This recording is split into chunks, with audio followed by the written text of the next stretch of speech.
Gravitation का next lecture में हम लोग ये टॉपिक कवर करने वाले हैं।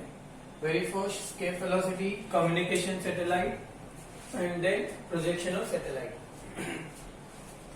स्टूडेंट टॉपिक स्टार्ट करते हैं। स्केप वेलोसिटी क्या होती है, इसके लिए हम लोग स्टूडेंट एक बात समझते हैं। सपोज मेरे पास क्या कोई स्टोन है, स्टोन को मैं क्या करता हूँ कुछ एंगल के साथ और इनिशियली वेलोसिटी के साथ मैं अगर ऊपर की तरफ फेंकूंगा तो स्टोन क्या होगा, कुछ हाइट तक जाएगा, फिर नीचे आकर के गिर जाएगा, राइट। और इनिशियली और वेलोसिटी के साथ अगर ऊपर भेजता हूँ तो पहले वाले से थोड़ा सा ज्यादा हाइट पे जाएगा, फिर आकर के नीचे जमीन पे गिर जाएगा। रीजन क्या है नीचे आने का, अर्थ का जो ग्रेविटेशन है उसके ऊपर अपना फोर्स अप्लाई कर रहा है, उसको नीचे की तरफ खींच के लेके आ जा रहा है। लेकिन अगर मैं कंटिन्यूअसली उसकी वेलोसिटी इंक्रीज कर रहा हूं तो मेरे स्टोन क्या होगा, ऊपर की तरफ और ऊपर की तरफ जाते ही रहेगा। एक टाइम ऐसा आ जाएगा कि उतनी स्पीड आ जाएगी कि स्टोन जो नीचे गिर रहा था वो नीचे गिरना बंद हो जाएगा।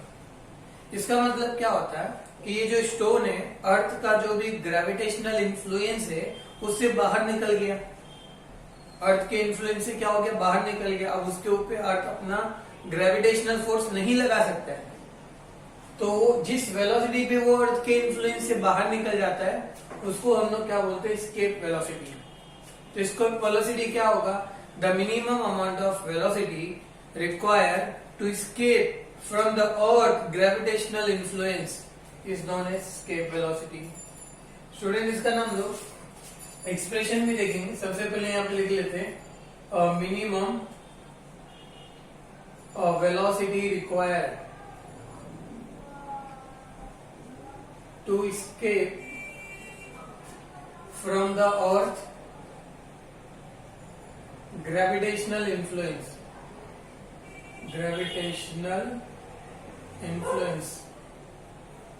is called escape velocity। ये स्टूडेंट अगर आपको escape velocity समझ में आ गया तो इसका डेरिवेशन भी हम लोग अभी देखेंगे। डेरिवेशन के लिए क्या करेंगे, सबसे पहले हम लोग ना कंसीडर कर लेते हैं।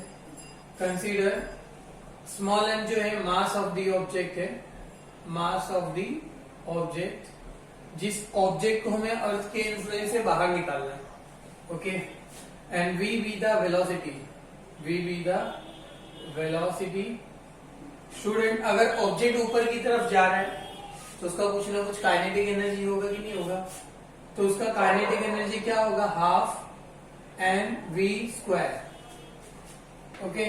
सेम इसीलिए से इसका पोटेंशियल एनर्जी भी होगा। पोटेंशियल एनर्जी क्या होता है, minus G M m upon में क्या होता है, आर होता है, ओके स्टूडेंट। अभी देखो, जब कभी भी स्टोन को जब हम लोग फेंकेंगे तो इतना उसके अंदर काइनेटिक एनर्जी होगा, इतना पोटेंशियल एनर्जी होगा।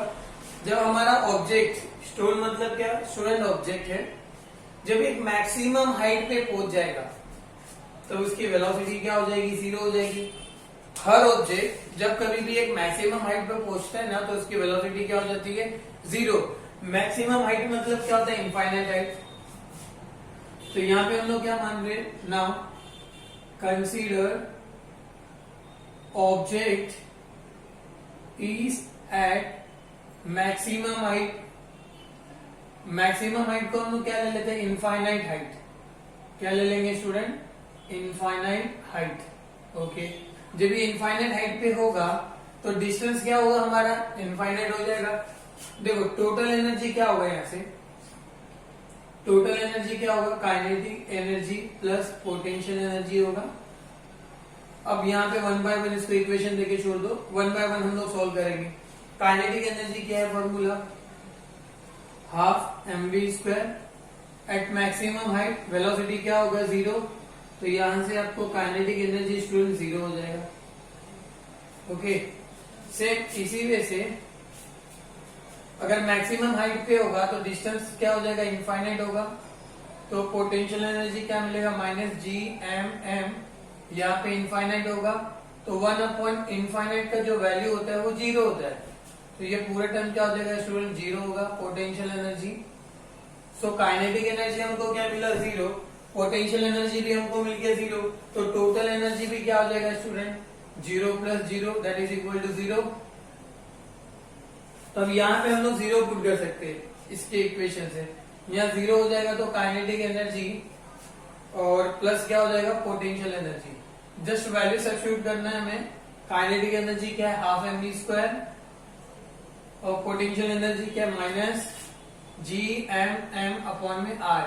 नेगेटिव साइन ये साइड लेके आ जाओ पूरे टर्म को, तो ये Gm/m/r इक्वल टू क्या रहेगा half mv²। Small M cancel हो जाएगा। हमको निकालना है क्या स्टूडेंट v फाइंड आउट करना है, तो 2 इधर आके क्या करेगा मल्टीप्लाई करेगा, तो 2Gm में क्या होगा r। टेकिंग स्क्वायर रूट करेंगे तो √2Gm में आपको मिल जाएगा r।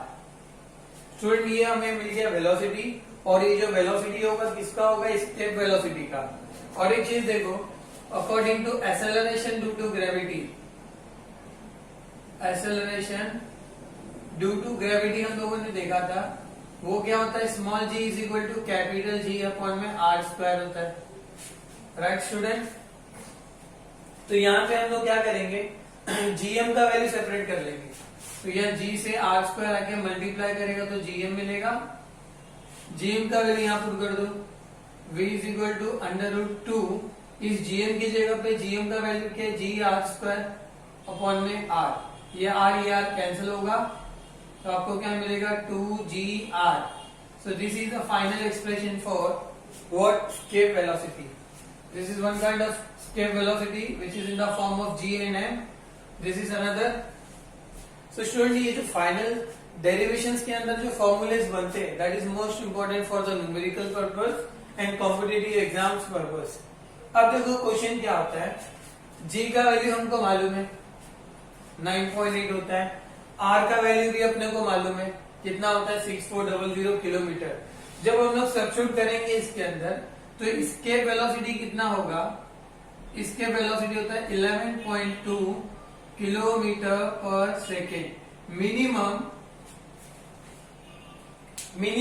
11.2 किलोमीटर पर सेकेंड की स्पीड अगर कोई भी ऑब्जेक्ट की है तो वो अर्थ के ग्रेविटेशनल इन्फ्लुएंस से बाहर निकल सकता है। तो इंपॉर्टेंट क्या है 11.2, ये याद रखेंगे आप। तो ये था स्टूडेंट स्टेप वेलोसिटी। तो हमने क्या देखा डेफिनेशन देखा, डेफिनेशन के बाद क्या डेरिवेशन हो गया। तो एक बार इसे देख लो, देन हम लोग नया टॉपिक करते हैं। इसमें क्या देखते हैं communication satellite. So communication satellite से पहले अपने को पता होना चाहिए कि अर्थ सैटेलाइट होता क्या है। Which one student, earth satellite, earth satellite. Okay देखो स्टूडेंट कोई भी अगर ऑब्जेक्ट अर्थ के अराउंड में अगर रोटेट करती है तो उसको हम लोग क्या बोलते हैं अर्थ सैटेलाइट। कोई भी ऑब्जेक्ट अगर वो रिवॉल्व करती है अर्थ के अराउंड में तो उसको हम लोग क्या बोलेंगे सैटेलाइट। और इसके अकॉर्डिंग अगर हम लोग मून की बात करते हैं, मून, तो मून क्या हो जाएगा नेचुरल सैटेलाइट होगा। गलत नहीं होगा ना बोलना नेचुरल सैटेलाइट। व्हाई? बिकॉज ये जो मून है अर्थ के अराउंड में रोटेट करता है और इसका जो टाइम पीरियड है स्टूडेंट, टाइम पीरियड वो कितना है 27.3 डेज का है। इसका मतलब क्या होता है अगर मून अर्थ को रिवॉल्व करना स्टार्ट किया तो टोटल 27.3 डेज लेगा एक रिवॉल्यूशन कंप्लीट करने को लिए। एक पूरा रोटेशन कंप्लीट करना होगा तो कितना डेज लेगा 27.3 डेज लेगा। ये तो हो गया स्टूडेंट नेचुरल सैटेलाइट। बट हमें मैनमेड सैटेलाइट भी होते हैं, फॉर एग्जांपल कम्युनिकेशन सैटेलाइट। कौन सा? कम्युनिकेशन सैटेलाइट में क्या होगा, ये भी अर्थ के अराउंड में रोटेट करता है स्टूडेंट कम्युनिकेशन सैटेलाइट। और इसका जो टाइम पीरियड होता है, इसका टाइम पीरियड होता है 24 आवर्स का होता है। ओके और हमारे अर्थ का भी टाइम पीरियड कितना है 24 आवर्स का ही है। इसका sense of rotation, sense of rotation मतलब किस वे से, किस स्टेप से ये रोटेट करता है। Same rotation, same to same क्या हमारा सेम टू दी अर्थ है। अर्थ का सेंस ऑफ रोटेशन और इस कम्युनिकेशन सैटेलाइट का सेंस ऑफ रोटेशन दोनों सेम है, तो दोनों का टाइम पीरियड भी क्या है 24 आवर्स है। अब क्या होगा, मान लो कोई भी ऑब्जेक्ट अगर अर्थ पे खड़े कर उस कम्युनिकेशन सैटेलाइट को अगर देखता होगा तो उसे क्या फील होगा कि वो कम्युनिकेशन सैटेलाइट रिवॉल्व नहीं कर रहा है, वो एक ही जगह पे क्या स्टेशनरी है। क्यों ऐसा लगता होगा? क्योंकि इसका टाइम पीरियड भी सेम है, सेंस ऑफ रोटेशन भी सेम है, तो डिक्टो से क्या लगेगा कि हाँ वो घूम नहीं रहा है, एक ही जगह पे क्या स्टेबल है। और यही एक रीजन है, दिस इज अ रीजन कि कम्युनिकेशन सैटेलाइट को हम लोग क्या बोलते हैं, कम्युनिकेशन सैटेलाइट को हम लोग बोलते हैं जियो स्टेशनरी सैटेलाइट। क्या बोलते हैं स्टूडेंट? जियो स्टेशनरी सैटेलाइट। तो इसके ऊपर क्वेश्चन बन सकता है, why communication satellite is also known as geo stationary satellite. तो आपको क्या बताना है कि जो कम्युनिकेशन सैटेलाइट है उसका टाइम पीरियड 24 आवर्स का है और अर्थ का भी टाइम पीरियड 24 आवर्स का है। इसका सेंस ऑफ रोटेशन, अर्थ का सेंस ऑफ रोटेशन दोनों क्या सेम है, और इसी रीजन से इसे हम क्या बोलते हैं, जियो स्टेशनरी सैटेलाइट। अब ये कम्युनिकेशन सैटेलाइट जो हम लोग लॉन्च करते हैं या और भी बहुत सारे सैटेलाइट हम लोग लॉन्च करते हैं, सबका वर्किंग जो होता है ना अलग अलग होता है। कोई मान लो सर्विलेंस पर्पस यूज करते हैं, कोई नेविगेशन पर्पस यूज करते हैं, कोई टेलीकास्ट के लिए इसे हम लोग लॉन्च करते हैं, बहुत सारे मेनी पर्पसेस हो सकते हैं। तो इसी के अंदर हमें क्या देखना है, एक पोलार सैटेलाइट देखना है। क्या देखना है स्टूडेंट? Polar satellite. अब देखो जितने भी सैटेलाइट हम लोग लॉन्च करते हैं ना वो कहां से करते हैं, इनसैट। इनसैट का मतलब क्या होता है, इंडियन नेशनल सैटेलाइट, ठीक है। ये एक प्लेटफॉर्म है जहां से सैटेलाइट को हम लोग लॉन्च करते हैं। नाउ सी पोलार सैटेलाइट क्या होता है? पोलर सैटेलाइट भी क्या है, एक आर्टिफिशियल सैटेलाइट है जिसे हम मैनमेड भी बोल सकते हैं। इस पोलर सैटेलाइट जो होता है ना लो ऑर्बिट में रिवॉल्व करता है। लो ऑर्बिट मतलब क्या होता है, इसका जो रेंज होता है नियर अबाउट 500 से लेकर के 800 किलोमीटर के आसपास के रेंज में लोग रिवॉल्व करते हैं अर्थ से। तो इनका क्या हो गया, ये लो ऑर्बिट वाले हुए। पोलर सैटेलाइट का जो टाइम पीरियड होता है वो टाइम पीरियड होता है स्टूडेंट 85 मिनट्स का। ये 24 आवर्स ले रहा है कंप्लीट करने के लिए और ये कितना लेगा, 85 मिनट्स लेगा। इसके अकॉर्डिंग अगर ये दिन भर में रिवोल्यूशन करेगा तो टोटल 16 रोटेशन वो कर सकता है, या रिवोल्यूशन भी आप बोल सकते हैं। रिवोल्यूशन टोटल 16 रिवोल्यूशन दिन भर में ये क्या करेगा, कंप्लीट करेगा। अब ये पोलर सैटेलाइट का यूज किस लिए करते होंगे, तो पोलर सैटेलाइट का इंपॉर्टेंट यूज है मेट्रोलॉजी में। मेट्रोलॉजी जो होता है स्टूडेंट बिलोंग्स करता है मेजरमेंट से, इससे बिलोंग करता है, मेजरमेंट्स वगैरह से ये बिलोंग करता है। Second weathering forecasting. वेदरिंग जैसे हम लोग बोलते हैं ना आज बारिश हो सकती है, आज इतना टेम्परेचर हो सकता है, ये किसके बेसिस पे बोलते हैं हम लोग, वेदरिंग के बेसिस पे बोलते हैं। ये सारी डिटेल अपने को देता है। नेक्स्ट इसका यूज कहां पे होगा, इसका यूज हम लोग अर्थ के जो माइनर्स या माइनर्स जो छोटे छोटे क्रेविसेस होते हैं, क्रेविसेस मतलब जो अर्थ के अंदर कहीं कहीं दरारें भी होगी, उन सारी छोटे से छोटे पार्ट्स की हम लोग स्टडी आसानी से कर सकते हैं। ये हमको ना डिटेल में पिक्चर्स प्रोवाइड करेगा, डिटेल में उसके अंदर की इंफॉर्मेशन प्रोवाइड करेगा और वहां से हम लोग क्या कर सकते हैं, सारी इंफॉर्मेशन गैदर कर सकते हैं। सो ये था earth satellite student. Earth satellite क्या होता है, anything which is revolve around the earth is known as satellite. That is why हम लोग क्या बोल सकते हैं, moon is a natural satellite. Communication satellite देखा और पोलर सैटेलाइट देखा, होप ये समझ में आया होगा। तो नेक्स्ट टॉपिक देखो क्या है अपना, projection of satellite. So projection of satellite, अब सबको पता है सैटेलाइट को हम लोग लॉन्च करते हैं, लेकिन लॉन्च कैसे करते हैं वो भी आपको पता होना चाहिए। स्टूडेंट अगर किसी भी सैटेलाइट या रॉकेट को हमें लॉन्च करना है स्पेस के अंदर, तो सबसे इंपॉर्टेंट चीज क्या है, वो मिनिमम 2 स्टेज का होना चाहिए। मिनिमम 2 स्टेज का होना होता है। वाई 2 स्टेज, अभी हम लोग देखेंगे। सपोज हमारे पास क्या है, ये XYZ, ये क्या हमारा लॉन्चर है, लॉन्चर है जहां से हमें सैटेलाइट या रॉकेट को क्या करना है, यहां से लॉन्च करना है। लेट्स से ये क्या सैटेलाइट है। अगर ये सिंगल स्टेज का सैटेलाइट है, जैसे ये सिंगल स्टेज 1 है, तो सिंगल स्टेज में क्या होता है, वेरी फर्स्ट स्टेज क्या होता है, जब कभी भी सैटेलाइट या रॉकेट होगा तो इनिशियल स्टेज में इसे हम लोग क्या करते हैं, इग्नाइट करते हैं। सैटेलाइट के जो जहां पे लॉन्चर में होगा इसको क्या करते हैं, यहाँ पे इग्नाइट करते हैं। इग्नाइट इसलिए करते हैं ताकि इसके अंदर क्या हो, प्रेशर ज्यादा से ज्यादा क्रिएट हो, और जितना ज्यादा प्रेशर क्रिएट होगा उतना डिजायर हाइट पे ये जाएगा। अगर सिंगल स्टेज करेगा तो मान लो यहाँ पे इसका कुछ अमाउंट ऑफ गैसेस यहाँ पे लीक हो चुकी है, थोड़ा और हाइट पे जाएगा, जैसे गैसेस खत्म होगी तो क्या होगा, वो नीचे की तरफ आकर के गिर जाएगा। तो अगर सिंगल स्टेज रॉकेट या सैटेलाइट होगा तो डिजायर हाइट तक हम लोग पहुंचा नहीं सकते।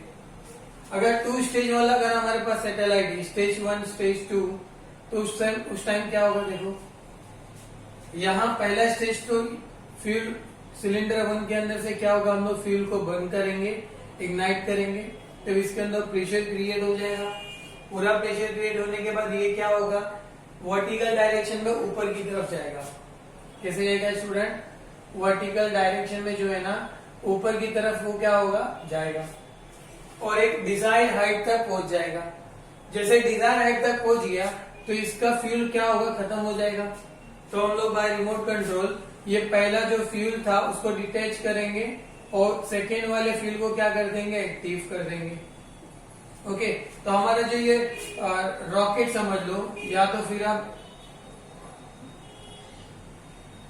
सैटेलाइट समझ लो, एक डिजायर हाइट पे चला गया तो हम लोग यहाँ से क्या करेंगे, लॉन्चर बाय रिमोट कंट्रोल इसको क्या करेगा, एग्जैक्ट 90 डिग्री में क्या करेगा, इसको रोटेट कर देगा बाय रिमोट कंट्रोल। देखो सैटेलाइट तो ऐसा किया, पहला स्टेज का फिर खत्म हो गया, दूसरे वाले स्टेज को हम लोग ने क्या कर दिया, एक्टिव कर दिए। जैसे डिजायर हाइट तक पहुंच जाएगा तो हम लोग इसको क्या करेंगे, बाय रिमोट कंट्रोल 90 डिग्री में क्या कर देंगे, रोटेट कर देंगे। तो ऊपर जाने के बाद 90 डिग्री में हम लोग ने क्या किया, उसे रोटेट कर दिया। अब क्या करेंगे, इसको हम लोग हॉरिजॉन्टल वेलोसिटी देंगे स्टूडेंट, क्या देंगे, हॉरिजॉन्टल वेलोसिटी प्रोवाइड करेंगे। अब हॉरिजॉन्टल वेलोसिटी देंगे ताकि वो क्या कर सके, सर्कुलर मोशन परफॉर्म कर सके। समझ में आ रहा स्टूडेंट, अभी हमने इसको क्या कर दिया, हॉरिजॉन्टल वेलोसिटी दे दिया, बट जरूरी थोड़ी ना कि जो वेलोसिटी दिया उसके ऊपर ही वो सर्कुलर मोशन परफॉर्म कर दे, नॉट पॉसिबल। कौन सा भी मोशन कर सकता है, मे बी सर्कुलर कर सकता है, पैराबोलिक, एलिप्स, हाइपरबोला, कोई भी मोशन वो कर सकता है। तो जिस हॉरिजॉन्टल वेलोसिटी पे हमारा सैटेलाइट सर्कुलर मोशन परफॉर्म करेगा उसको हम लोग क्या बोलेंगे, क्रिटिकल वेलोसिटी। क्या बोलेंगे स्टूडेंट, क्रिटिकल वेलोसिटी। तो यहां से क्वेश्चन आता है, what is critical velocity, the minimum horizontal velocity with the satellite can revolve the circular orbit, या circular motion is known as critical velocity। तो देखो स्टूडेंट, तो प्रोजेक्शन ऑफ सैटेलाइट में क्या हुआ, मिनिमम 2 स्टेज चाहिए हमें। पहले स्टेज में क्या होता है, फ्यूल सिलेंडर 1 का फ्यूल को हम लोग इग्नाइट करते हैं, डिजायर हाइट तक पहुंचाते हैं। जैसे फ्यूल खत्म होगा उसको डिटैच कर देंगे और सेकेंड वाला फ्यूल को एक्टिव कराएंगे। एक डिजायर हाइट पे पहुंचने के बाद लॉन्चर क्या करेगा, 90 डिग्री में उसको रोटेट कर देगा। फिर इसको हम लोग क्या करेंगे, हॉरिजॉन्टल वेलोसिटी देंगे। हॉरिजॉन्टल वेलोसिटी इसलिए देंगे ताकि वो क्या कर सके, सर्कुलर मोशन परफॉर्म कर सके। जो भी सैटेलाइट ऊपर जाता है अगर वो सर्कुलर मोशन परफॉर्म नहीं करता है तो इसका मतलब क्या हो गया स्टूडेंट, हमारा जो मिशन है वो अनसक्सेसफुल हो गया। सैटेलाइट वही ऊपर जाकर के रुकेगा जो सर्कुलर मोशन परफॉर्म करता है। तो होप आपको ये तीनों टॉपिक अच्छे से समझ में आ गए होंगे। तो अभी नेक्स्ट टॉपिक देखेंगे, इसे देख लो एक बार स्टूडेंट। नेक्स्ट टॉपिक हमें देखना है various possible orbit for satellite. Satellite student अगर हमारे स्पेस में चला गया और जहां पे हमें भेजना वहां पे चला गया, राइट। अब वहां पे हमारा सैटेलाइट किस तरीके से रिवॉल्व करेगा वो हमें देखना है। तो इसके लिए ना केसेस होते हैं। तो वेरी फर्स्ट केस हम लोग 1 की बात करते हैं।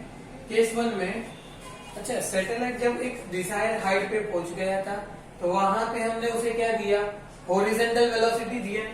तो ये जितने भी वेरियस पॉसिबल ऑर्बिट है वो सारे के सारे डिपेंड करेंगे, किसके ऊपर डिपेंड्स होंगे, depends on VH, horizontal velocity के ऊपर। तो केस 1 अगर आपका हॉरिजॉन्टल वेलोसिटी लेस देन क्या है, क्रिटिकल वेलोसिटी है। हॉरिजॉन्टल वेलोसिटी जो आपने दिया है वो क्या है, क्रिटिकल वेलोसिटी से स्मॉल है, तो इसका मोशन कैसा होगा, इलिप्टिकल होगा। तो वो कैसे रिवॉल्व करेगा, इलिप्टिकल। और ये जब कभी भी कोई भी सैटेलाइट इलिप्टिकल ऑर्बिट में रिवॉल्व करते हैं तो वो अर्थ के एटमॉस्फेयर से पास होते हैं, अर्थ के एटमॉस्फेयर से क्या होंगे, इन लोग पास होंगे, जिसकी वजह से नॉन कंजर्वेटिव फोर्स एक्ट होगा और ये क्या करेंगे, अपनी एनर्जी को इन लोग लूज करेंगे। और एनर्जी को लूज करेंगे तो क्या हो जाएगा, स्पाइरल, अर्थ के ऊपर आकर के इन लोग गिर जाएंगे। स्पाइरल बोलो, ये इन लोग क्या हो जाएंगे, एनर्जी लूज होगा तो एक टाइम पे क्या होगा, अर्थ के ऊपर आकर के इन लोग गिर जाएंगे। तो देखो केस 1 का डायग्राम हम लोग यहाँ बनाते हैं। सपोज ये क्या हमारा अर्थ है स्टूडेंट, अर्थ हो गया ये। अब यहाँ पे इलेक्ट्रिकल शेप कैसा होगा, देखो ये होगा इलेक्ट्रिकल शेप। और जब ये इलेक्ट्रिकल शेप फॉर्म करेगा तो ये ओपोगी होगा। ओपोगी का मतलब क्या होता है, फॉरदेस्ट फ्रॉम द अर्थ। कहाँ होगा वो, फॉरदेस्ट फ्रॉम द अर्थ। तो यहाँ पे हम लोग क्या लिखेंगे इसके केस में, इसका केस अपने को मिल रहा है VH is less than VC, और ये क्या होगा, इलिप्स होगा। क्या होगा स्टूडेंट, इलिप्स होगा, ये अर्थ से समझना। और ये क्या होगा, ओपोगी होगा। केस 1 हो गया। केस 2 में क्या होगा स्टूडेंट, अगर हॉरिजॉन्टल वेलोसिटी आपका क्रिटिकल वेलोसिटी के इक्वल हो गया तो ये हमेशा सर्कुलर मोशन को परफॉर्म करेगा। जब कभी भी सर्कुलर मोशन परफॉर्म करेगा तो ये कभी भी अर्थ के ऊपर रिटर्न नहीं आएगा। तो इसका सर्कुलर मोशन, पहले इसको मैं रफ कर देता हूँ, पहले सर्कुलर बना लेते हैं ना। तो ये अपन इसको क्या बना लिए, सर्कुलर बनाए, और ये इसका अपन ने क्या कर दिया, ओपोगी। तो ये क्या हो गया, ये केस कब होगा सर्कल वाला, जब हॉरिजॉन्टल वेलोसिटी इक्वल होगा VC के, तो ये क्या फॉर्म करेगा, सर्कुलर।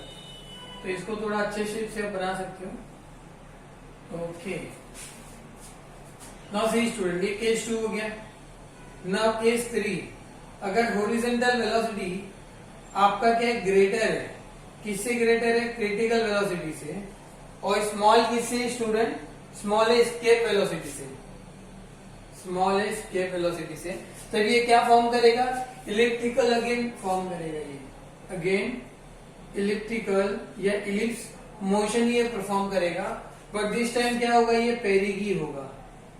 पेरिगी का मतलब क्या होता है, जब कभी भी वो रिवॉल्व करेगा तो अर्थ के क्या रहेगा, क्लोज में रहेगा, closest to earth, closest to earth. तो अभी हम लोग इसका भी एक डायग्राम बना लेते हैं। तो ये अपना क्या बन गया, पेरिगी। पेरिगी, इसमें क्या होगा, हॉरिजॉन्टल वेलोसिटी ग्रेटर होगा क्रिटिकल वेलोसिटी से, और लेसर किससे हो जाएगा, ये अपना एस्केप वेलोसिटी से। तो क्या फॉर्म करेगा, ये पेरिगी, और यहाँ पे हम लोग नाम लिख देते हैं इलिप्स। ये कितने हो गए स्टूडेंट, केस 3 हो गया। Now case 4। केस 4 में हम लोग देखेंगे पैराबोला। पैराबोला का फॉर्म करेगा जब हमारा हॉरिजॉन्टल वेलोसिटी एस्केप वेलोसिटी के इक्वल हो जाएगा, तो इसको हम लोग क्या बोलेंगे, पैराबोला। पैराबोला का मतलब क्या होता है, हाफ सर्कल का शेप, जैसे यहाँ देखो। और ये इक्वेशन जो किसका है, पैराबोला का है। और पैराबोला में क्या होगा, ये हॉरिजॉन्टल वेलोसिटी होगा इसके वेलोसिटी के इक्वल। तो ये बन गया स्टूडेंट पैराबोला।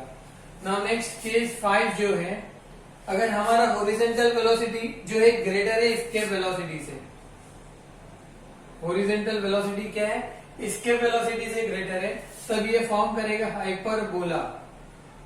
क्या फॉर्म करेगा, हाइपरबोला। जब कभी भी ये हाइपरबोला वाला मोशन परफॉर्म करता है तो वो अर्थ के ग्रेविटेशनल इन्फ्लुएंस से बाहर निकल जाता है और वो कभी भी रिटर्न नहीं आता। ठीक है, वहां पे उसकी वेलोसिटी क्या हो जाती है, 0 हो जाती है।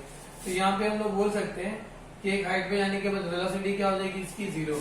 तो हाइपरबोला कैसे होगा, इस तरीके से। तो यहाँ पे हम लोग दे देंगे हाइपरबोला। हाइपरबोला कब होगा, हॉरिजॉन्टल वेलोसिटी ग्रेटर होगी एस्केप वेलोसिटी से। So these are the possible cases for revolving satellite. It is totally depend on what horizontal velocity. Critical के इक्वल होगी तो सर्कुलर, क्रिटिकल से लेसर होगी तो इलिप्टिकल, अगेन इलिप्टिकल इक्वल रहेगी तो, बट दिस टाइम क्या होगा ये, अगर क्रिटिकल से ग्रेटर स्केप से लेसर रहेगी तो इलिप्टिकल होगी, बट दिस टाइम पैरेगी, एंड दैट टाइम क्या था, ओपोगी। जब इसके वेलोसिटी से इक्वल होगी तो पैराबोला फॉर्म करेगा। This are the various cases. Student, तो ये चैप्टर को ज्यादा से ज्यादा आगे अगर प्रैक्टिस करो, और हमने सेकेंड चैप्टर भी पूरे का पूरा कंप्लीट कर लिया। जिन लोगों ने नहीं देखा जाकर के उसे देखो और ज्यादा से ज्यादा प्रैक्टिस करो। थैंक यू सो मच, मिलते हैं नेक्स्ट लेक्चर में।